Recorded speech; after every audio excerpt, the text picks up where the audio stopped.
Hello दोस्तों, स्वागत है आप सबका केडी क्लासेस में। आज के इस वीडियो सेशन में हम कुछ इम्पॉर्टेंट सेल डिवीजन और सेल साइकिल से रिलेटेड जो एनसीईआरटी का एग्जाम्पलर है उससे रिलेटेड कुछ इम्पॉर्टेंट क्वेश्चन को डिस्कस करेंगे। तो इसमें जो सबसे पहला क्वेश्चन है वो पूछा जा रहा है मियोसिस रिजल्ट इन। मियोसिस का जो रिजल्ट है उसमें क्या होगा? प्रोडक्शन ऑफ गैमीट होता है, reduction in the number of chromosome होगा, या फिर इंट्रोडक्शन ऑफ वेरिएशंस होगा, या फिर ऑल ऑफ दीज। तो इसका जो सबसे करेक्ट आंसर है वो हो जाएगा all of these. Option number D हो जाएगा, क्योंकि ये सारी प्रोसेस होती है मियोसिस के अंदर। क्वेश्चन नंबर सेकंड पूछ रहा है eight which stage of meiosis does the gamete genetic construction of gamete is finally decided. तो जेनेटिक कंस्ट्रक्शन किस में होगा इसके अंदर? तो इसमें अगर हम देखेंगे क्वेश्चन नंबर 2 में, तो मेटाफेज होगा या फिर एनाफेज सेकंड में, मेटाफेज सेकंड में या फिर एनाफेज फर्स्ट के अंदर होगा। तो जो जेनेटिक कंस्ट्रक्शन होगा फाइनली ये किसके अंदर होता है? एनाफेज फर्स्ट के अंदर होता है, क्योंकि इसमें मियोसिस की बात कर रहा है। तो मियोसिस के अंदर जो भी जेनेटिक कंस्ट्रक्शन होगा वो हमेशा एनाफेज में होगा इन सब के अंदर अगर आप देखेंगे तो। यहाँ पे क्वेश्चन नंबर 3 है। 3 में पूछ रहा है मियोसिस अकर इन ऑर्गेनिज्म ड्यूरिंग। मियोसिस की प्रोसेस ऑर्गेनिज्म में कब होती है? तो मियोसिस की प्रोसेस जो ऑर्गेनिज्म के अंदर होगी वो सेक्सुअल रिप्रोडक्शन के थ्रू होगी, या फिर वेजिटेटिव रिप्रोडक्शन के टाइम पे होगी, दोनों के टाइम पर होगी, वेजिटेटिव और सेक्सुअल के टाइम पर, या फिर पेयरिंग ऑफ होमोलॉगस क्रोमोसोम के टाइम पे होती है। तो जनरली जो सेक्सुअल रिप्रोडक्शन होता है वो मियोसिस के कारण होगा, इस वजह से इसका सबसे पहला ऑप्शन ही सही हो जाएगा। क्वेश्चन नंबर 4 है। 4 में पूछा जा रहा है during anaphase first of meiosis. तो एनाफेज फर्स्ट जो मियोसिस की है इसमें क्या होता है? इसमें होमोलॉगस क्रोमोसोम सेपरेट करते हैं, ये सही बात है। जो नॉन होमोलॉगस क्रोमोसोम ऑटोसोम होते हैं वो सेपरेट करते हैं, ये गलत है। सिस्टर क्रोमेटिड सेपरेट करता है, ये भी इनकरेक्ट ऑप्शन है। और नॉन सिस्टर क्रोमेटिड सेपरेट करते हैं, ये भी इनकरेक्ट ऑप्शन है। तो इसका जो सबसे करेक्ट आंसर हो जाएगा वो हो जाएगा ऑप्शन नंबर इसमें ए हो जाएगा, होमोलॉगस क्रोमोसोम सेपरेट करते हैं। क्वेश्चन नंबर 5 है mitosis is characterised by. Mitosis की जो प्रोसेस होती है इसमें क्या होगा? इसमें रिडक्शनल डिवीजन होगा, इक्वल डिवीजन होगा, बोथ रिडक्शनल एंड इक्वल होगा, पेयरिंग ऑफ होमोलॉगस क्रोमोसोम होगा। तो यहाँ पे माइटोसिस पूछ रहा है, तो माइटोसिस की जो प्रोसेस होती है उसमें हमेशा इक्वल डिवीजन होता है। तो इसका करेक्ट आंसर हो जाएगा बी। जो मियोसिस होगा उसमें रिडक्शन होगा, तो इसका आंसर क्या हो जाएगा? बी हो जाएगा। क्वेश्चन नंबर 6 में पूछा जा रहा है bivalent of meiosis first consist of. तो बाईवैलेंट जो मियोसिस फर्स्ट का होगा उसमें क्या होगा? 2 क्रोमेटिड एंड 1 सेंट्रोमियर होगा, या फिर इसमें 2 क्रोमेटिड एंड 2 सेंट्रोमियर होगा, या फिर इसमें 4 क्रोमेटिड्स एंड 2 सेंट्रोमियर होगा। अदरवाइज इसके अंदर 4 क्रोमेटिड्स एंड 4 सेंट्रोमियर होगा। तो जो बाईवैलेंट होगा, बाईवैलेंट के अंदर हमेशा जो होती है कंडीशन, इसमें अगर आप देखेंगे तो इसमें 4 क्रोमेटिड हो जाएंगे, क्योंकि बाईवैलेंट ऑलरेडी 2 गुणसूत्रों से बनेंगे। तो 2 गुणसूत्र को एक के अंदर 2 होता है क्रोमेटिड, तो 2 गुणसूत्रों के अंदर 4 हो जाएगा, तो 4 क्रोमेटिड हो जाएंगे।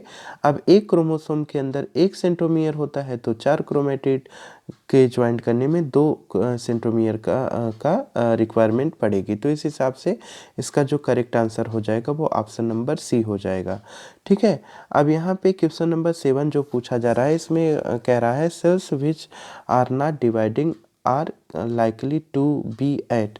तो जो कोशिकाएं होती हैं वो बिल्कुल डिवाइड नहीं करती हैं, लाइक टू बी ए किसके अंदर किसके जैसा डिवीजन नहीं करती हैं। तो इसमें अगर आप देखेंगे तो जो कोशिकाएं होती हैं वो जीवन के अंदर ग्रोथ करती हैं, और उनके अंदर उसके शेप और साइज में ग्रोथ होती है। G2 में भी कुछ ऐसा ही होता है। G0 फेज के अंदर डिवीजन की प्रोसेस वगैरह नहीं होती है।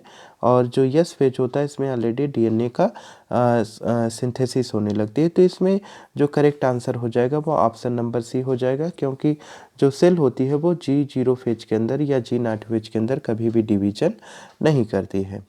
क्वेश्चन नंबर 8 है, इसमें पूछा जा रहा है which of the event listed below it not observe during mitosis.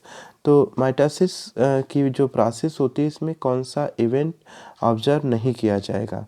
तो इसमें इज नॉट पूछा है, तो ये चीज़ कंसीडर करना है। क्रोमेटिन कंडेंसेशन नहीं होता है, या फिर इसमें मूवमेंट ऑफ सेंट्रियोल्स नहीं अपोजिट पोल पर नहीं होते हैं, appearance of chromosomes with to sister chromatid together at centromere, या फिर क्रॉसिंग ओवर की प्रोसेस। तो आप ध्यान दीजिए, इसमें ये सारी प्रोसेस ऑलरेडी होती है। तो सारी प्रोसेस इसमें होती है, पहली, दूसरी और तीसरी सभी प्रोसेस होती है किसके अंदर, माइटोसिस के अंदर। लेकिन इसमें क्रॉसिंग ओवर केवल नहीं होता है, तो ये ऑप्शन गलत है। लेकिन इसमें ऑलरेडी नहीं पूछा था, तो इस वजह से ये ऑप्शन इसका करेक्ट हो जाएगा। Option number D, crossing over की प्रोसेस माइटोसिस के अंदर नहीं देखी गई है। ठीक है। अब इसके बाद क्वेश्चन नंबर 9 को देखेंगे, identify the wrong statement about myiasis. तो इसमें भी देखिए रॉन्ग स्टेटमेंट मियासिस के लिए पूछा गया है। तो इस हिसाब से इसमें अगर हम देखेंगे तो कौन सा स्टेटमेंट इसका रॉन्ग होगा। तो इसमें जो क्वेश्चन नंबर 9 का जो पहला ऑप्शन दिया गया है इसमें दे रहा है पेयरिंग ऑफ होमोलॉगस क्रोमोसोम, तो ये करेक्ट ऑप्शन है। इसके अलावा जो दूसरा दे रहा है वो 4 हैप्लॉइड सेल्स आर फॉर्म, ये भी सही बात है। और ऑप्शन नंबर सी है at the end of meiosis the number of chromosome are reduced to half, ये भी सही है। और जो ऑप्शन नंबर डी है 2 साइकिल ऑफ डीएनए रेप्लिकेशन अकर, तो डीएनए रेप्लिकेशन की दो साइकिल होती है, 2 चक्र होते हैं। तो ध्यान दीजिए, मियोसिस की जो प्रोसेस होती है, मियोसिस की प्रोसेस के अंदर रेप्लिकेशन जो होता है वो ऑलरेडी मियोसिस फर्स्ट जब होगा तब उसमें होगा। तो ऐसी कंडीशन की वजह से 2 साइकिल डीएनए रेप्लिकेशन की नहीं चलती हैं। तो इसका जो इनकरेक्ट ऑप्शन हो जाएगा वो ऑप्शन नंबर डी होगा। क्वेश्चन नंबर 10 है, इसमें पूछा जा रहा है select the correct statement about जीवन फेज। जीवन फेज से रिलेटेड करेक्ट स्टेटमेंट को हमें सेलेक्ट करना है।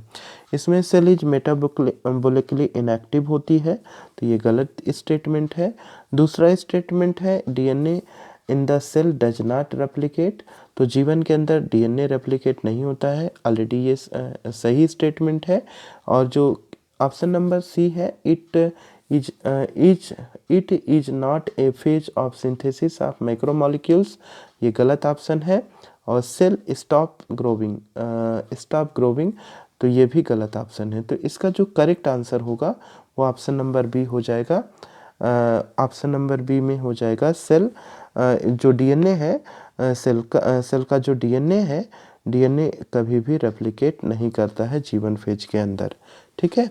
तो इस तरह से जो ये पूरा सेशन था वो समाप्त होता है। तो आज के लिए बस इतना ही, बाकी हम अब देखेंगे नेक्स्ट वीडियो में। धन्यवाद।